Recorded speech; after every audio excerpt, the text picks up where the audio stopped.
Welcome to my YouTube channel student academy को स्वागत करुच्ची। जो प्रथम थर पर चैनल को विजिट करता चैनल को सब्सक्राइब करना आज ही चैनल को सब्सक्राइब कर दिंतु।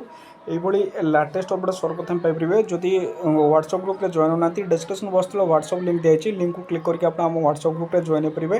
टेलीग्राम ग्रुप भी लिंक दिखाई लिंक को क्लिक करके आप टेलीग्राम ग्रुप में जॉइन करेंगे। से सब पीडीएफ पाइबे। देखो वीडियो जो भल लगी है लाइक करदे सहित अधिक अधिक मात्रा शेयर करदे। आखिर थी बेल आइकन को दबे ऑल नोटिफिकेशन ऑन करदे।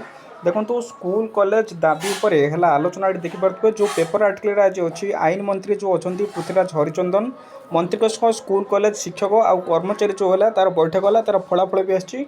आउटसोर्सिंग कर्मचारी देखिपे संजय पट्टनायक जी की सभापति अच्छा आउटसोर्सिंग ये प्रभात सार भी अच्छा। आप ये जो मंत्री अच्छा पृथ्वीराज हरिचंदन भेटी स्वागत करते सहित जहाँ भी गोटे अपडेट अच्छी मुझे देवी भिडियोटी को कंप्लीट भाव में देखिए सहित संपूर्ण बरणी आप जानीपर।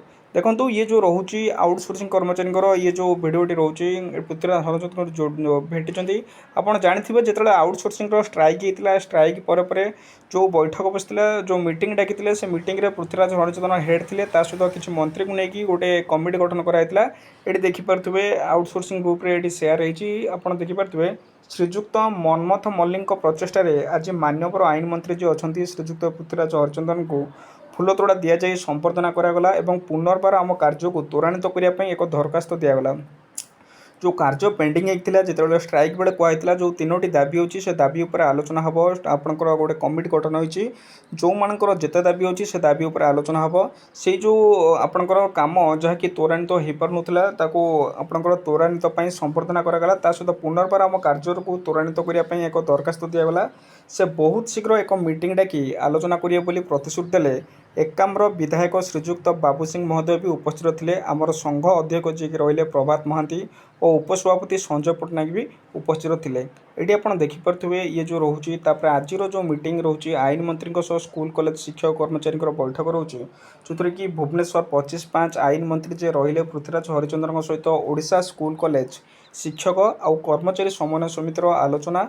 यही आलोचन संघ पक्षर योग्य विवेचिता विद्यालय को अनुदान नूतन अनुदान प्राप्त स्कूल शिक्षक और कर्मचारी को पेंशन प्रदान करने को दाबी होची। जो दाबी आपंकर रही जो माने योग्य विवेचिता विद्यालय को आपंकर अनुदान दिज्व जो नूतन अनुदान प्राप्त स्कूल शिक्षक कर्मचारी को पेंशन प्रदान करने की दाबी रही। एसहित चाकरी शर्तावली जो 1994 अनुजाई नियम अनुसार अनुदान ग्रेड पे अति असंगित दूरीकरण ग्रेड पे बहुत असंगित दूरीकरण अच्छी दूरीकरण कर पूर्ण और नूतन अनुदान प्राप्त विद्यालय आरएस स्कीम पूर्ण प्रचलन सहित नूतन अनुदान विद्यालय नूतन शिक्षक नियुक्ति समस्त अनुदान प्राप्त स्कूल सरकारीकरण और हिंदी संस्कृत शिक्षकों विभिन्न समस्या नहीं आलोचना होती।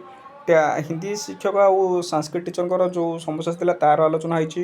एसह सप्तम वेतन कमिशन को वंचित जो मैंने 7 पे कमिशन वंचित होती जो शिक्षक से ही हार में वेतन प्रदान आदि विभिन्न विषय समस्या उपस्थापन कर संघ मंत्री श्री हरिचंदन सह ओडिशा स्कूल कॉलेज शिक्षक कर्मचारी समन्वय समिति 12 जन प्रतिनिधि दल आलोचना करते 12 जन आपंकर 12 जन प्रतिनिधि आसते आलोचना करते। यही बैठक में एकाम्र विधायक बाबू सिंह पाललाहाड़ा विधायक जे रही अशोक महांती और विद्यालय गणशिक्षा मंत्री व्यक्तिगत सचिव जो त्रिनाथ माझी समते संघर आवाहक जे रही रंजन कुमार दास कोषाध्यक्ष अशोक कुमार महापात्र जुग्म सान्त्राड़ संपादक ब्रजकिशोर विश्वाल माणिकेश्वर स्वाई रमाकांत महापात्र रंजन पंडा प्रमोद होता अजयपति आपंकर गरुड़ साहू सुरेश दास प्रमुख उपस्थित थे। आपंकर जहाँ भी अपडेट अच्छी मुझे देवी आगू जहाँ भी आसो मुझे देवी जो चैनल को सब्सक्राइब करना खूब शीघ्र आउटसोर्सिंग भी आप दाबी पूरण होगा जाऊँगी पुणी आपंकर बैठक बस ये इनफर्मेशन। Thank you.